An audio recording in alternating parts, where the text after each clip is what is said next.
रविवार को ऑल बिहार ब्राह्मण फेडरेशन की टीम ने शहर के कंकाली मंदिर परिसर पहुंचकर अपराधियों की गोली से मारे गए मुख्य पुजारी राजीव कुमार झा उर्फ अंटू के परिजनों से मुलाकात की। इस दौरान ब्राह्मण फेडरेशन द्वारा मृतक के परिजनों को 31,000 रुपये की आर्थिक सहायता भी प्रदान की गई। साथ ही आगे भी हर संभव सहायता का आश्वासन दिया गया। आइ हम सब ब्राह्मण फेडरेशन के जिला अध्यक्ष के आह्वान पर हम सब कंकाली मंदिर के प्रांगण में आयल छलौं जे विगत दिन जे नृशंस हत्या राजीव जी के कऽ देल गेलै, तिनके पीड़ित परिवार के ब्राह्मण फेडरेशन के तरफ से सांत्वना दै लए और संगे जे राजीव जी हमरा सबके फेडरेशन से नीक जुड़ल छलथि और अपना समाज के एकटा रामबाग पैलेस में एकटा बढ़िया खुट्टा छलथि।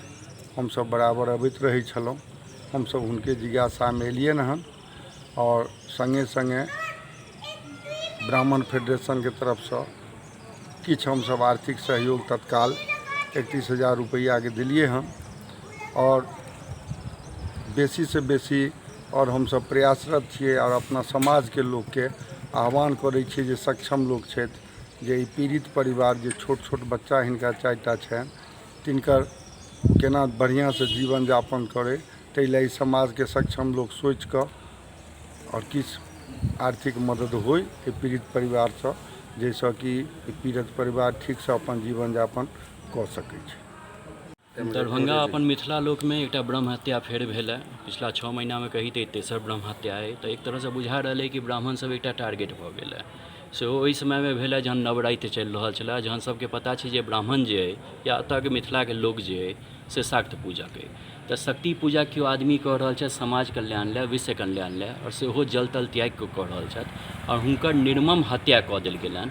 सेहो के हत्या केलकनि तऽ किछु नशाखोर सब, किछु भूमाफिया सब।